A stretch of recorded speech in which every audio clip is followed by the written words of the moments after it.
நான் ரொம்ப ரொம்ப எளிமையான குடும்பத்தில் பிறந்தவன். எப்படி நல்லா காமெடி நான் வந்தேன் அப்படிங்கிறதுலாம் எல்லாருக்கும் உங்களுக்கு தெரியாது. இப்போ படிக்கும்போது கூட என்னோட நண்பர்கள் சொன்னாங்க, கும்மர வடிவேல் இருந்தாங்க. அப்படிதானே சொன்னீங்க? ஆமாம், கும்மர வடிவேல் கிடையாது என் பேர், வெறும் வடிவேல் தான். எவனோ பொருத்தி போட்டு கூட கூட ஏதாச்சும் பேரை மாற்றி விட்டு போயிடுறாங்க. பேர் வெறும் வடிவேல் தான். அதனால் முதல்ல அந்த வடிவேலுங்கிற பேர் எப்படி வந்துச்சுங்கிறத முதல்ல சொல்லிடுவோம். எனக்கு ஒரு மூத்தவர், அவர் பேர் கல்யாண சொந்தம். அவர் பிறந்து ஒரு 2-3 வயசுல என்ன பண்ணிட்டாரு, தவறிட்டார். இப்போ தவறினோன்னா எங்கள் அம்மா என்ன பண்ணுது, மதுரை திருப்பூர் முருகன் கோயிலில் போய், ஐயா ஒரு பிள்ளைய கொடுத்து உடனே பறிச்சிட்டியே, திருப்பி அந்த பிள்ளை எனக்கு பிறக்கணும், அப்படி பிறந்தா வடிவேலுன்னு உன் பேரை வைக்கிறேன், என் பிள்ளைய திருப்பி கொடுன்னு எங்கள் அம்மா போய் எங்கள் நேர்த்திக்கடன் பண்ணாங்க. இப்படி நேர்த்திக்கடன் பண்ணும்போது அப்போ நான் ரத்தத்திலே கிடையாது. அப்படி பிறந்தா வடிவேலுன்னு உங்களுக்கு என் பிள்ளைக்கு பேரை வைக்கிறேன்னு சொல்லி அந்த அம்மா போய் திருப்பூரில் போயிங்க அந்த முருகன்கிட்ட போய் காலடியில் இருந்து தினம் போய் அழுது இருந்தது. அதுக்கப்புறம் பிறந்த உள்ளது இந்த வடிவேல்.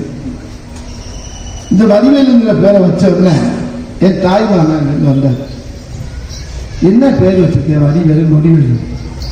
பேரை மாற்றி நாராயண வழி அப்படின்னு சொல்லி, நாராயண வைக்கவா? நான் நேற்றுக்கிற முடிஞ்சு வடிவேல் வச்சிருக்கேன், நாராயண வழி.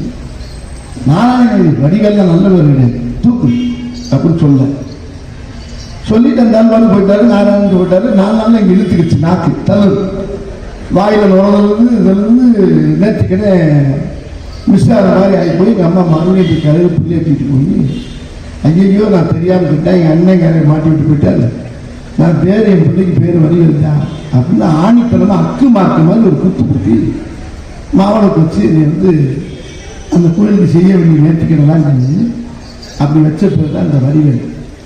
தர வேண்டும் கற்றவர் சபையில் உனக்காக தனி இடமும் தர வேண்டும். உன் கண்ணீர் ஒரு துளி நீர் வந்தாலும் உலகே அள வேண்டும். அந்த இடத்துல நான் நினைச்சேன். என் படிப்பு 6ஆம் கிளாஸ் 6-7 தான். அதனால இது என்னன்னா, இந்த திரையுலகத்துக்கு போன காரணமே இந்த மதுரை தான். இந்த மதுரையில் நடக்கிற சம்பவத்தை பூரா காமெடியாகவே பார்ப்பேன். அவன் சீரியஸாக சண்டை கொடுக்கிட்டு இருப்பான். இவன் ஒரு பெரிய பாட்டில் எடுத்து அவனை அடிப்பான், அவன் குனிஞ்சிக்கிடுவான்.